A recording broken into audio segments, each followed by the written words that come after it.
Ya, pemirsa, pemerintah mewaspadai risiko pembengkakan beban bunga utang pada tahun depan, di mana Kementerian Keuangan juga akan menjaga jatuh tempo utang yang rata-rata masih di atas 8 tahun.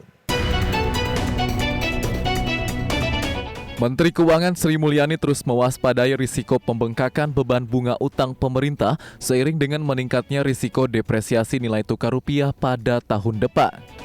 Apalagi pembayaran bunga utang pemerintah dalam anggaran pendapatan dan belanja negara atau APBN 2023 masih cukup tinggi, yakni mencapai 441,4 triliun rupiah.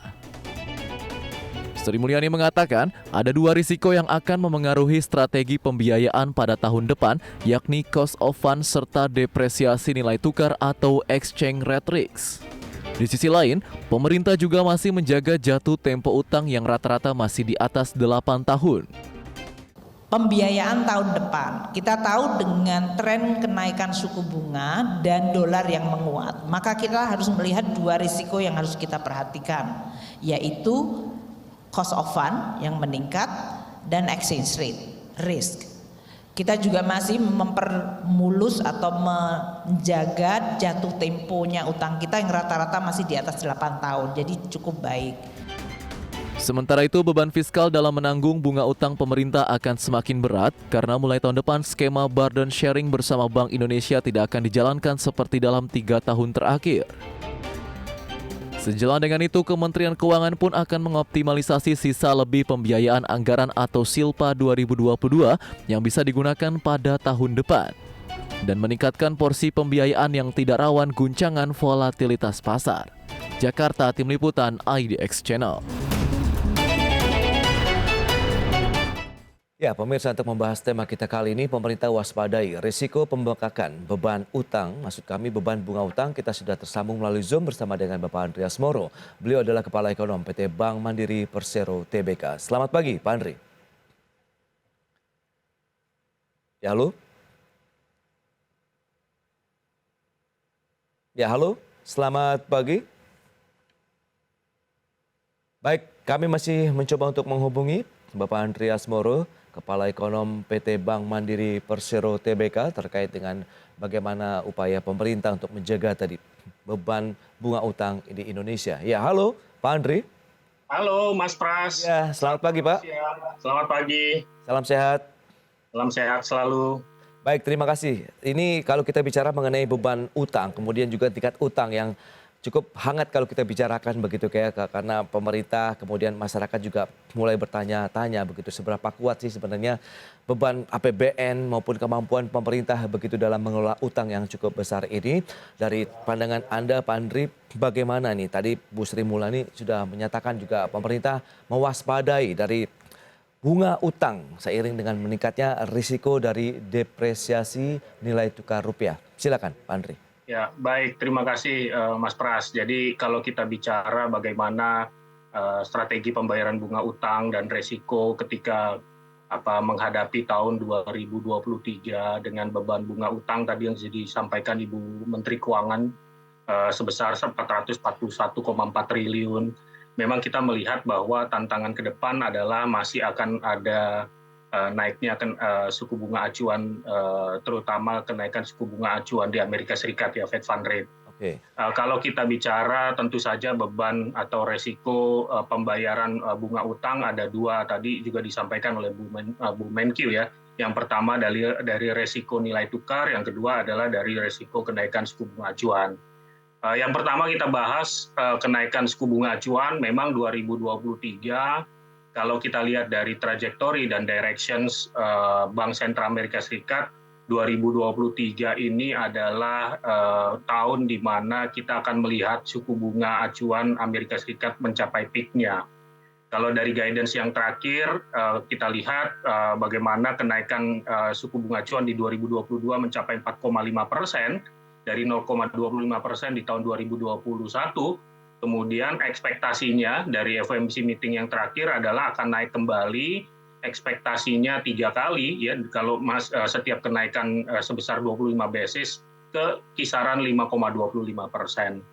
Jadi dengan dari asumsi satu saja ya bahwa suku bunga global itu akan mencapai peaknya di 5,25% untuk suku bunga acuan Amerika Serikat, itu memang terlihat bahwa kalau kita punya exposure utang dalam falas ya tentu saja ini akan menjadi beban tambahan. Yang kedua adalah kalau kita melihat bagaimana resiko dari pelemahan nilai tukar rupiah. Misalnya kalau kita lihat sekarang nilai tukar rupiah kita relatif melemah ke 15.700-an sekarang ya, ini memang memberikan tambahan pressure ya kalau kita memang memiliki exposure tadi juga ke utang berdasarkan falas tadi, terutama bunga utangnya dan juga pembayarannya. Namun ada hal-hal yang positif yang kita lihat di tahun 2023 sebenarnya Mas Pras ya. Oke. Yang pertama adalah bahwa kenaikan suku bunga acuan sebenarnya sudah di front load di tahun 2022 yang kemarin. Ya kalau kita lihat tadi saya sampaikan bahwa kenaikan suku bunga acuan Amerika Serikat itu dari 0,25 mencapai 4,5% itu sudah terjadi di tahun 2023 yang lalu. Ya, Oke. 2022 yang lalu. 2023 walaupun naik kenaikannya tidak lagi sebesar di tahun 2022. Jadi kemungkinan memang market akan menunggu terminal rate-nya dan kemudian bisa kemudian price in. Tahun 2024-nya kalau kita bicara lebih panjang lagi ya itu ada ekspektasi bahwa suku bunga acuan akan kembali melandai atau turun. Namun memang untuk kembali ke angka 0,25% misalnya suku bunga The Fed sendiri itu tidak akan kembali. Jadi kalau dari targetnya The Fed akan kembali ke 4,25% di tahun 2024. Saya Oke. rasa kalau dilihat dari trajektori ini mestinya memang pressure-nya kita pemerintah mesti menjaga pressure di semester 1 2023 ini. Yang Oke. kalau boleh saya menambahkan sedikit adalah bahwa pemerintah juga memiliki sebenarnya bantalan-bantalan ya kantong-kantong untuk kemudian kalau terjadi situasi yang relatif memburuk misalnya kan kita tetap perlu siap sedia ya di situasi yang sangat volatile ini resiko yang relatif masih besar kita perlu menyiapkan juga bantalan-bantalan. Nah kalau kita lihat Bu Menteri juga sebenarnya di dalam kesempatan yang lain dan yang saya baca adalah juga menyiapkan dari data di APBN adalah bahwa akumulasi dari Silpa 2021 dan 2022 ya dan kemudian kalau kita lihat di akumulasi kesal itu sekitar 397 triliunan. Ya tentu saja itu bisa dialokasikan kemudian untuk alokasi belanja-belanja yang lain ya yang kemudian kalaupun memang terpaksa juga bisa untuk menambahkan di situ. Oke. Saya rasa itu gambaran saya di awal. Ya, ya. Kaitannya memang korelasi yang cukup kuat antara suku bunga acuan The Fed kemudian dari nilai tukar rupiah kita. Tapi Anda lihat proyeksinya tekanan ataupun depresiasi nilai tukar rupiah juga yang dikhawatirkan akan menambah beban terkait dengan bunga utang tadi. Begitu apakah juga potensinya cukup besar di tahun depan? Nah, Mas Pras, yang menarik adalah tahun 2023 kita akan melihat ini dari berbagai proyeksi global juga ya, institusi global juga melihat seperti ini. Ada 3 short cycle ya di dalam perekonomian global yang bisa kita manfaatkan momentumnya. Ya, yang pertama adalah short cycle dalam kalau kita melihat business cycle atau economic cycle. Tahun 2023 itu memang mayoritas hampir dapat dipastikan bahwa ekonomi akan slowing down bahkan menuju resesi ya buat negara-negara tentu saja yang memang sangat terpukul oleh kenaikan suku bunga acuan yang agresif itu akan mengalami pertumbuhan yang sangat rendah dibandingkan dengan tahun 2022 ini. Yang kedua adalah short cycle dari sisi angka inflasi di global ya termasuk juga di Indonesia. Contoh kalau kita lihat di Indonesia mungkin nanti keluar datanya minggu depan angka inflasi di Indonesia udah relatif jauh lebih baik dibandingkan dengan perkiraan banyak analis ketika pemerintah kenaikan harga BBM bersubsidi. Ya, kemarin ketika BBM bersubsidi dinaikkan banyak yang memperkirakan inflasi itu bisa ke 7% di Indonesia. Namun kalau kita lihat sampai dengan akhir tahun ini mungkin inflasi akan berkisar antara 5,3 sampai 5,4%. Tahun depan inflasi akan relatif lebih rendah lagi, bahkan 4% atau di bawah 4%. Oke. Jadi short cycle yang kedua adalah inflasi tadi, yang ketiga adalah suku bunga acuan tentu saja ya, Mas Pras ya. Jadi kalau kita lihat suku bunga acuan itu akan relatif mencapai terminal rate-nya, peak-nya di tahun 2024 2023 nanti, kemudian market di akhir tahun itu akan melihat adanya peluang kemudian market rate-nya bisa turun lagi untuk mengantisipasi penurunan suku bunga acuan di 2024 nanti. Jadi dengan cycle yang demikian, walaupun pressure depresiasinya terasa di semester 1 2023, namun kita melihat ada flipping ya, ada possibility dari flipping dari market expectation atau market appetite untuk pasar di emerging market sendiri. Nah, ini yang kemudian bisa mendorong ya penguatan dari nilai tukar kita terhadap US dollar. Jadi kita memang masih merasa bahwa mestinya ada room untuk penguatan di tahun 2023 ya rupiah terhadap US dollar. Oke, berarti memang masih ada optimisme begitu bahwa penguatan rupiah ataupun apresiasi masih akan tetap terjadi meskipun tadi ada beberapa short cycle juga yang perlu dicermati begitu dari sisi bisnis, kemudian inflasi dan juga suku bunga acuan. Tapi sejauh mana? Apakah tahun 2022 ini juga bisa menjadi suatu pijakan yang sudah cukup kuat dibangun oleh pemerintah baik dari sisi moneter maupun fiskalnya, Pak Andri? Ya, saya rasa kita patut mengapresiasi ya langkah pemerintah ya, Mas Pras ya. Apa yang mungkin kita lihat hingga akhir tahun ini merupakan langkah kerja keras juga bersama ya, baik otoritas fiskal, otoritas moneter maupun jangan lupa yaitu otoritas kesehatan. Jadi di saat misalnya pemerintah China masih sangat berjuang ya terkait dengan pandemi ya. Di Indonesia ini sudah relatif terbebas lah walaupun angkanya naik tapi kita tidak mengalami lagi volatility dalam artian bahwa pembatasan mobilitas yaitu dilakukan yang akan juga kemudian bisa mengurangi mobilitas dan juga transaksi gitu ya dan juga ujungnya kepada perekonomian. Nah dengan hasil yang seperti itu kita lihat inflasi pemerintah bekerja keras menekan inflasi di tingkat pangan. Tadi saya katakan inflasi turun jauh lebih baik dibandingkan dengan berbagai proyeksi analis. Waktu setelah kenaikan harga BBM, kami memproyeksikan inflasi bisa ke 6,3%. Itu pun relatif bullish dibandingkan dengan forecast yang lain yang memperkirakan bisa ke arah ke 7% gitu. Yang kedua, Mas Pras bisa lihat juga bagaimana kinerja dari perekonomian sebenarnya 2022 ini terlihat bahwa recovery ini terjadi across the board ya. Berbagai sektor sebenarnya udah relatif baik ya. Kalau kita tidak ada kemarin resiko global karena perang Rusia Ukraine sampai dengan saat ini, saya rasa Indonesia itu pantas untuk bisa tumbuh di atas 5,3% bahkan tahun 2022 ini. Bahkan bisa berlanjut sebenarnya ya kalau faktor geopolitiknya menurun. Yang ketiga tentu saja karena account surplus kita ya tercapai di 2022 ini ya walaupun memang masih datang dari sektor komoditas kita melihat current account kita surplus bisa ke 1%. Tahun depan pun kalaupun misalnya ya defisit itu bisa di bawah 1%, minus 1% gitu ya. Jadi di bawah minus 1%. Jadi it is a good number. A good number dibandingkan dengan emerging markets yang lainnya. Waktu 2013 mungkin Mas Pras masih ingat Indonesia dikategorikan sebagai the fragile five karena kita memiliki current account deficit yang lebar di atas 3%, inflasi yang mungkin relatif tidak menarik dibandingkan dengan emerging market sekarang. Emerging market sekarang kita punya angka inflasi yang cukup baik. So this is a game changer actually for Indonesia. Ya, to face 2023 gitu. Oke, lantas bagaimana dengan beban yang harus ditanggung juga dengan pembayaran beban bunga utang kita 441 triliun? Apakah memang ini masih cukup ideal begitu dengan kondisi yang ada tadi? Kita bahas nanti di segmen berikutnya, Pak Andri. Baik. Ya, pemirsa jangan beranjak dari tempat Anda, kami masih akan segera kembali sesaat lagi. Ya, semakin menarik perbincangan kita bersama dengan Bapak Andreas Moro, Kepala Ekonom PT Bank Mandiri Persero Tbk terkait dengan beban bunga utang Indonesia yang juga harus diwaspadai terus sejauh ini. Apakah masih dalam tahap yang idealkah? Masih cukup normal atau tidak? Baik Pak Andri, bagaimana 441,4 triliun rupiah ini beban utang mungkin yang perlu diwaspadai di tahun 2023 mendatang? Bagaimana juga kesiapan APBN kita? Silakan. Ya.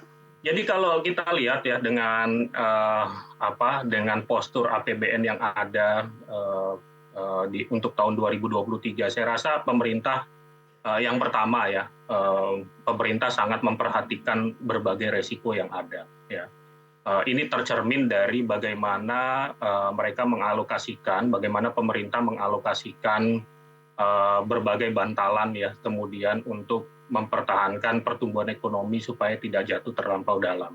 ya misalnya karena resiko penurunan ekonomi Amerika Serikat ya atau ekonomi negara-negara yang menjadi tujuan ekspor Indonesia. Nah itu kemudian ada berbagai bantalan. Yang saya lihat juga kemudian saya coba bandingkan dengan protokol yang dilakukan di waktu Indonesia mengalami terkena dampak dari global financial crisis ya di tahun 2008 dan 2009. Ya senternya ada di Amerika Serikat juga sama seperti sekarang di negara maju.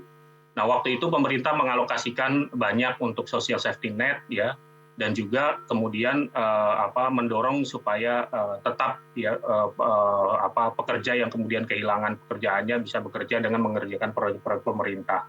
Itu yang kedua. Yang ketiga adalah pemerintah juga menjaga supaya adanya kesinambungan dari perekonomian Indonesia. Ini terlihat bahwa belanja infrastruktur pun juga dialokasikan meningkat. Nah, ini sebagai indikasi bahwa pemerintah pun juga berkomitmen ya untuk menaikkan atau mendorong penciptaan lapangan kerja melalui sektor infrastruktur tadi. Dan beberapa sektor tentunya akan terpengaruh, contohnya semen, konstruksi. Nah, dari sisi pembiayaan utang tadi, saya rasa pemerintah sangat prudent. Bahkan kalau kita lihat dengan kenaikan, misalnya ada ekspektasi perbaikan dari pertama adalah dari konsolidasi fiskal. Ya, konsolidasi fiskal yang terjadi di tahun 2023. Bahkan kalau kita lihat sebenarnya APBN itu sudah seperti konsolidasi di 2022 karena ekspektasi dari budget defisitnya pun di angka 2,4-2,5%. Tahun depan ditargetkan minus 2,85%. Jadi dengan target konsolidasi ini pengelolaan utangnya pun juga relatif jauh lebih prudent lagi ya karena melihat bahwa Indonesia dengan adanya windfall dari komoditas ini memiliki penerimaan yang cukup besar sehingga kita bisa mengurangi beban dari pembiayaan dan melalui utang tadi. Nah, ini yang kemudian saya rasa menjadi peluang ya. Memang resikonya ada. Resikonya tadi kita udah bahas di pembicaraan di segmen sebelumnya, ya resiko dari rupiah, ya pelemahan nilai tukar kita terhadap US dollar. Yang kedua adalah juga dari kenaikan suku bunga acuan. Nah, yang bisa dilakukan adalah terus kemudian melakukan diversifikasi pembiayaan, terutama yang non rupiah. Ya, kalau saya lihat sih sebenarnya porsi antara yang falas dan rupiah itu, yang rupiah ini sekarang memiliki peluang untuk di-tap ya lebih besar lagi karena kekuatan dari onshore investor. Jadi kalau Mas Pras lihat di tahun 2022 ya kita masuk ke bonds market kita, itu bagaimana resilience-nya bonds market kita. Saya rasa ini luar biasa ya, di tengah tantangan berbagai sentimen ya, sentimen dari geopolitik, sentimen kenaikan inflasi global, sentimen kenaikan suku bunga acuan yang sangat agresif, sentimen outflows ya, foreign capital outflows. Kita lihat sampai dengan hari ini bond yield kita itu masih bisa di bawah 7%. Coba kita bandingkan dengan teman-teman negara emerging market yang lainnya. Nah, ini yang kemudian ada potensi bahwa pemerintah bisa men-tap ya, menerbitkan misalnya surat utang kemudian dengan bunga yang bisa dipaksa relatif lebih rendah asalkan masih memberikan margin terhadap bunga deposito misalnya. Jadi banyak peluang-peluang atau strategi-strategi yang bisa mengurangi beban kemudian pembiayaan utang di ke depan. Itu dia, memang masih target tadi di atas 8 tahun juga masih akan terus dijaga oleh pemerintah. Kemudian strategi front loading juga masih menjadi andalan tahun depan? Saya rasa tinggal dilihat ya bagaimana keleluasaan dari anggaran pemerintah. Kalau di tengah dari tren kenaikan suku bunga acuan, ya tinggal kita front load dalam artian men-tapping dari appetite masyarakat yang ingin berinvestasi melalui surat utang negara gitu ya, jadi SBN atau surat berharga negara. Jadi ini yang kemudian menjadi peluang juga kalau pemerintah memang ingin men-entertain juga ya appetite atau minat masyarakat untuk membeli portofolio dari pemerintah tadi. Ya front loading melalui situ. Tapi saya rasa kalau di semester kedua misalnya momen tapping yang global bonds itu pemerintah udah bisa kemudian quote unquote seperti memaksa untuk bunga yang relatif atau kupon yang relatif rendah karena ekspektasi di kemudian ya itu suku bunga di 2024 akan relatif lebih rendah. Istilahnya kalau investor itu bisa tarik ke kiri lah gitu ya. Berarti memang ini juga diuntungkan dengan bertumbuhnya investor-investor domestik yang masuk ke pasar bond, obligasi ataupun instrumen investasi lainnya, Pak Andri. Oh jelas, jelas. Jadi kalau kita lihat 2022 is the true story and a good example of the rise of the onshore investors. Dan kita berharap bahwa strategi pemerintah ya untuk kemudian terus mengembangkan appetite dari onshore investor atau investor domestik ini kemudian akan membuat kita jauh lebih resilient ke depannya gitu ya. Coba Mas Pras bisa bayangkan kepemilikan asing turun dari lebih dari 38%, saya katakan bisa 39%, kemudian ke kisaran 14%, bahkan sempat ke cuma 13,9%, sekarang naik lagi ke 14,7%. Namun bond yield kita masih berdiri di bawah 7% dengan ya bond yieldnya. It's a good example how kemudian investors domestik ini kemudian memberikan kita relatif stability in bonds market. Gitu. Oke, Jadi berarti ya ke depan kalau kita melihat situasi yang seperti sekarang ini, walaupun memang banyak yang mengatakan bahwa tahun depan tidak ada lagi peran serta Bank Indonesia SKB 1 sampai S3 sudah burden sharing sudah berakhir. Saya rasa kalau kekuatan ini bisa masuk, ya saya rasa tinggal investor asing itu hanya sebagai pelengkap saja untuk kemudian memberikan impact positif ke bonds market kita. berarti memang kita tidak perlu khawatir dengan tingkat utang maupun beban utang begitu yang akan ditanggung oleh pemerintah. Kita tetap perlu mewaspadai tentu saja ya, karena situasi sangat uncertain, kita udah semua sama-sama tahu seperti itu.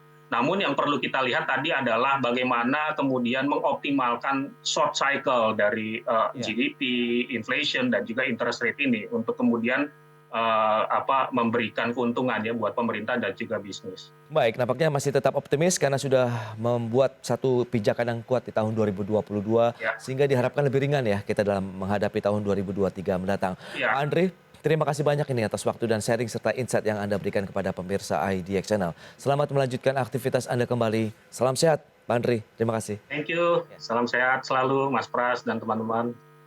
Baik pemirsa, demikian perbincangan kami bersama dengan Bapak Andreas Moro, Kepala Ekonom PT Bank Mandiri Persero Tbk. Dan sudah 1 jam saya menemani Anda dalam program Market Review. Dan tetap saksikan juga IDX Channel, your trustworthy and comprehensive investment reference. Saya Prasetyo Wibowo, beserta kerabat kerja yang bertugas undur diri. Terima kasih dan sampai jumpa.